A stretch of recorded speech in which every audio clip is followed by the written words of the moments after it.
First of all আমি আজকে present করছি মোহাম্মদ শফিকুল আলম, চেয়ারম্যান বিসলিউশন পিএলসি এবং managing partner and CEO Shafiqul Alam company. So আপনাদের কয়েকটা বেসিক কোশ্চেন আগে করতে হবে। এই কোশ্চেন গুলো না করলে কিন্তু আপনি ভ্যাটের আসলে টার্নওভার অনুযায়ী আপনাকে রেজিস্ট্রেশন করতে হবে টার্নওভার ট্যাক্সের জন্য, নাকি আপনি মেইন ভ্যাট রেজিস্ট্রেশন করতে হবে। সো ফার্স্ট কোশ্চেন ইজ, আপনারা আমি বলেছিলাম যে 3টা শিডিউল আছে। ফার্স্ট শিডিউল হচ্ছে ভ্যাট অব্যাহতিপ্রাপ্ত পণ্য এবং সেবা, অর্থাৎ আপনি যেসব পণ্য এবং সেবার ব্যবসা করলে আপনাকে ভ্যাট দিতে হবে না, তাদের ভ্যাট রেজিস্ট্রেশনের কোনো প্রয়োজন নেই। আর তৃতীয় তফসিলে আছে ইম্পোর্ট স্টেজে, ইম্পোর্টের পর আমদানি এবং সরবরাহ পর্যায়ে সম্পূরক শুল্ক, দ্বিতীয় তফসিলে আছে হচ্ছে আমদানি এবং সরবরাহ পর্যায়ে সম্পূরক শুল্ক আরোপযোগ্য পণ্যসমূহ এবং সরবরাহ পর্যায়ে সম্পূরক শুল্ক আরোপযোগ্য সেবাসমূহ। এই দুটো থাকলে তো ডেফিনেটলি আপনাকে রেজিস্ট্রেশন নিতে হবে। আর তৃতীয় যে তফসিল, অর্থাৎ সেখানে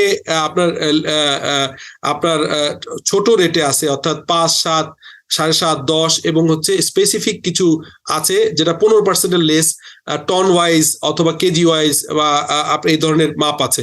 সো যেটি বলছিলাম, সো এই কোশ্চেন গুলো করলে ওই শিডিউল গুলো থেকে আপনি বুঝতে পারবেন যে আপনার পণ্যটি রেজিস্ট্রেশন করতে হবে কিনা। সেটি করলে কি মেইন ভ্যাটে রেজিস্ট্রেশন করতে হবে, নাকি আপনি টার্নওভারে করলেও চলবে। সো ফার্স্ট কোশ্চেন, সম্পূরক শুল্ক আরোপযোগ্য পণ্য বা সেবা নিয়ে আপনি ব্যবসা করছেন কিনা, যেটা সেকেন্ড তফসিলে দেখালাম।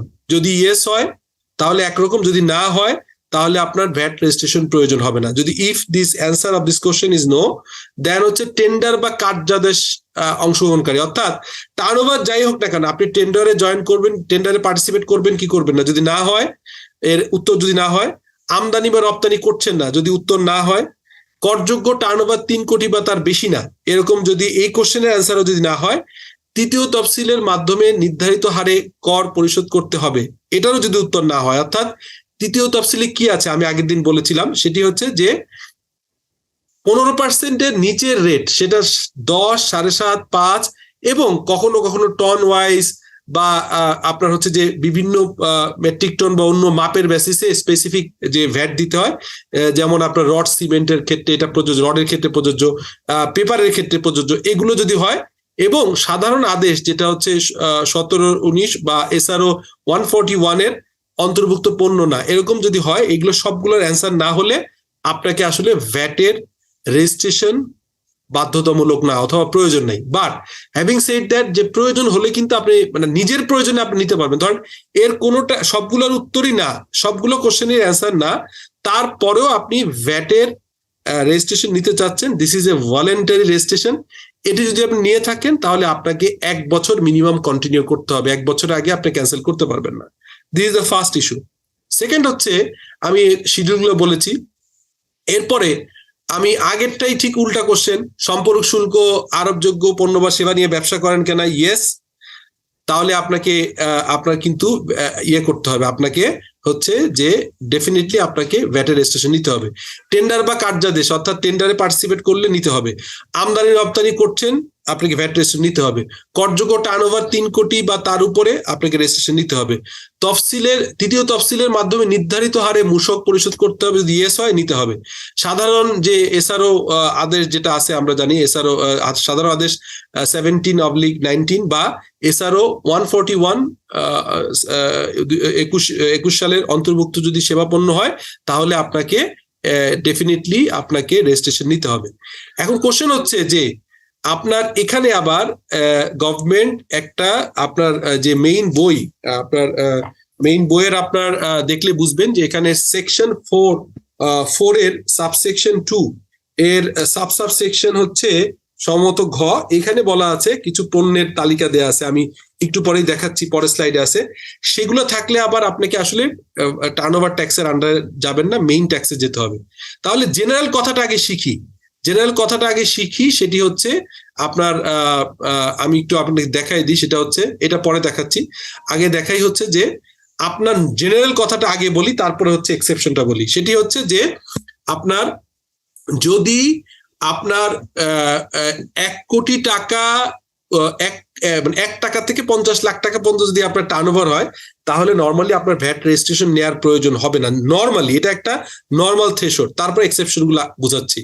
সেকেন্ড হচ্ছে 50 লাখ টাকা থেকে 3 কোটি টাকার ভিতর যদি হয় তাহলে আপনাকে এনলিস্টমেন্ট করতে হবে, যেটা টার্নওভার ভ্যাটের আন্ডারে এনলিস্টমেন্ট করতে হবে। আর 3 কোটি টাকার উপরে গেলে আপনাকে রেজিস্ট্রেশন নিতে হবে। টার্নওভার ট্যাক্সের আন্ডারে আপনি পড়বেন না, আপনাকে সরাসরি ভ্যাটের রেজিস্ট্রেশন নিতে হবে। এটি ছিল সাধারণ একটা কথা, বাট এটা আবার একটু একটা এসআরও দিয়ে, সেটা হচ্ছে সাধারণ আদেশ, জেনারেল অর্ডার, সরি, সাধারণ আদেশ 17/, মূসক 2019-এর আপনার 17 জুলাই 2019 সালে বলা আছে যে নিচে বর্ণিত যে কোনো ব্যবসা করলে আপনাকে আসলে টার্নওভার ভ্যাটের রেজিস্ট্রেশন আপনি করতে পারবেন না, মানে এনলিস্টমেন্ট হবে না, আপনাকে রেজিস্ট্রেশনই করতে হবে। সো এই রেজিস্ট্রেশন করার ক্ষেত্রে এখানে আমি দেখেছি প্রায় 3টা টেবিল আছে, টেবিল 1, 2, 3। এই ডিটেলটা আপনার চাইলে, আপনি যদি চান, আমি আপনাকে এই এসআরওটাও আপনাদের এই ভিডিও ডিসক্রিপশনে বা অন্য জায়গায় দিয়ে দিব। সেখানে হচ্ছে কি বলা হচ্ছে যে প্রায় আপনার 60টা 65টা পণ্য আছে যেগুলোর ব্যবসা করলে আসলে আপনাকে টার্নওভার ট্যাক্স না, সরাসরি টার্নওভার ভ্যাট না, আপনাকে সরাসরি এনলিস্টমেন্ট না, আপনাকে রেজিস্ট্রেশন করতে হবে। সো এটি গেল সাধারণ কথাবার্তা। এবার আপনি আসেন যে একটা সিম্পল কথা বলি, যে তালিকাভুক্তি বা টার্নওভারের জন্য এনলিস্টমেন্টের ক্ষেত্রে কি ঘটনা ঘটে আর মূল ভ্যাটের রেজিস্ট্রেশন নিলে কি ঘটে। টার্নওভারের ক্ষেত্রে হচ্ছে আপনার টার্নওভার ট্যাক্স হচ্ছে মাত্র, মানে ভ্যাট, টার্নওভার ট্যাক্স বা ভ্যাট হচ্ছে 4%। টার্নওভারের লিমিট হচ্ছে 50 লাখ টাকার উপর থেকে শুরু হবে এবং 3 কোটি টাকার নিচ থাকতে হবে ফার্স্ট। আর এখানে যেখানে টার্নওভার ট্যাক্সের 4% আর ভ্যাটের ক্ষেত্রে জেনারেলি 15%, আর থার্ড শিডিউলে রিডিউস রেটে 5, 7.5 এবং 10% হতে পারে, অর্থাৎ 5 থেকে 15% রেটটা হচ্ছে আপনার জেনারেল রেজিস্ট্রেশন আন্ডারে বিভিন্ন ক্ষেত্রে এটা হবে। আর টার্নওভার ট্যাক্সের এটা 4%। সেকেন্ড হচ্ছে টার্নওভারের লিমিট 50 লাখ টাকা থেকে শুরু 3 কোটি টাকা পর্যন্ত, আর 3 কোটি টাকার উপরে হলে আপনার হচ্ছে ভ্যাটের রেজিস্ট্রেশন নিতে হবে। আপনার টার্নওভারের ক্ষেত্রে চালান হচ্ছে 6.9, আমরা যেটা 6.3 দেখি, আমরা 6.3 যেটা দেখি গতানুগতিক সবসময় আমাদের, ইভেন আমরা মিষ্টি কিনতে গেলেও যে মূসকটা দেখি, যে চালানটা দেখি বা যে ইনভয়েসটা দেখি, সেটি হচ্ছে 6.3। বাট টার্নওভারে এনলিস্টমেন্ট যাদের ভ্যাটের, যেমন ধরেন আপনি যদি রড কিনেন, হ্যাঁ, অথবা পেপার কিনেন বাল্কে, তাহলে সেটার ক্ষেত্রে আপনি সেই মূসকটা দিবে হচ্ছে 6.9। তারপরে হচ্ছে তালিকাভুক্তির ক্ষেত্রে, মানে টার্নওভার ভ্যাটের ক্ষেত্রে আপনার রিটার্ন ফর্ম জমা দিতে হবে 9.2। আর আমরা আগের দিনে আপনি ক্লিয়ার করেছিলাম মেইন ভ্যাটের যে সিরিয়াল ওখানে আছে, দেখবেন রিটার্ন ফর্ম হচ্ছে 9.1।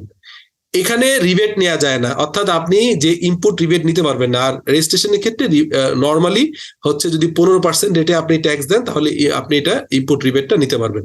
সো এইটাই হচ্ছে মোটামুটি দুটোর ডিফারেন্স। আমি নেক্সট দিনে আশা করি যে আপনাদেরকে আমি হয়তো যেটি করতে পারবো সেটি হচ্ছে এই ভ্যাটের রেজিস্ট্রেশন অথবা এনলিস্টমেন্টের জন্য কি কি ডকুমেন্ট প্রয়োজন হয়, এটি ডিফারেন্ট বিজনেস অর্গানাইজেশনের জন্য ডিফারেন্ট হতে পারে, ডিফারেন্ট আছে, সেই এনলিস্টমেন্ট রিকোয়ারমেন্ট গুলো আপনাদেরকে জানাবো। আশা করি এই